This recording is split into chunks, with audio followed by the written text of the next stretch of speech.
London has one of the largest Asian communities in Britain. Most live in marginal constituencies and their votes could be crucial in deciding the outcome of the general election. But the Asian community feel that the parties are not doing enough to attract or keep their votes. In a recent survey, it was found that almost 70% traditionally voted for the Labour Party.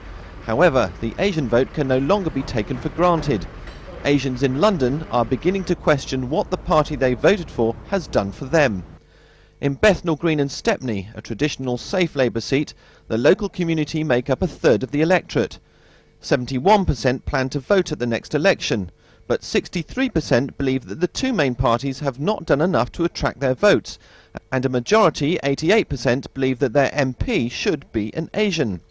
Both Labour and the Tories are taking the sophisticated Asian vote extremely seriously and are keen to assess what the local community wants, none more so than among the many small businessmen and women. We want to ask the politician to come and join us what we think for the business in these areas, what we want to share with them for the business development of these areas, and we want to share with them to create more opportunities, more resources, more employment to develop in East End. If political parties try to boost the businesses in this area, that will be very much welcoming as well. Really, they're not convinced that any other change would bring any change to their business, so frankly speaking, they don't really care. With a total of 36 Asians standing in the general election, many Asian voters will cast their vote based on which candidate best represents their views on a local level rather than on traditional allegiances to a particular party. With 36 seats likely to be won or lost on the strength of the Asian vote, many in the community believe it will be local issues and not national issues that will win their support. Andrew Wigmore, Channel 1, Central London.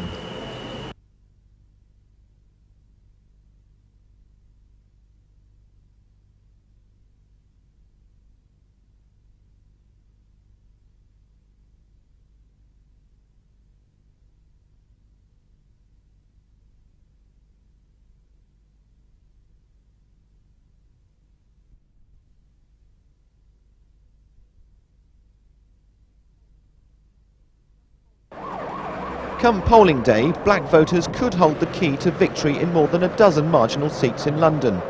Figures unveiled by organisers of Operation Black Vote, a campaign run by Charter 88 and the race policy charity, show that failure to register to vote was 4 times higher among ethnic minorities than the white population. The statistics are at their worst among young blacks. A Mori poll found that 24% of the black community were not registered to vote, and more than 50% were unlikely to vote, with an amazing 90% of young black men who won't vote. In political terms, the main parties are well aware that the black vote could decide who wins and who loses in many seats at the next election. In Croydon North, for example, the projected Conservative majority is 160 votes. The black population eligible to vote is 23,000. Operation Black Vote is therefore being taken very seriously by all parties.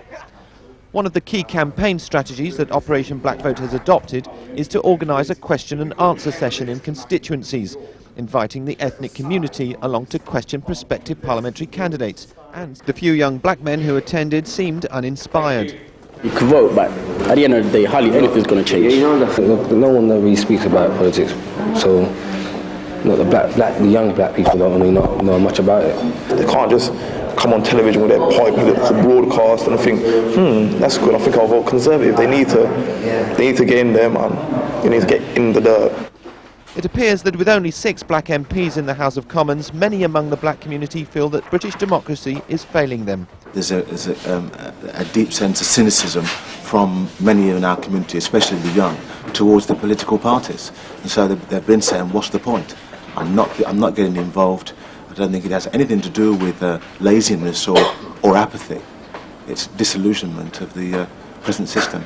Operation Black Vote will also be visiting local colleges, along with celebrities, to try and encourage young black teenagers to vote. Andrew Wigmore, Channel 1, Westminster. The race is won from the very first step.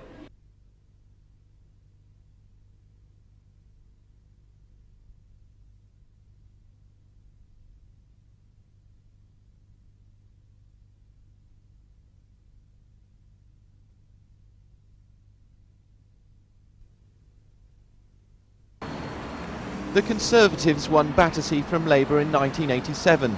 At the last election, the Tories increased their majority. But this election will find their battle for the seat harder to win. The Labour Party has targeted Battersea as its 62nd most winnable seat.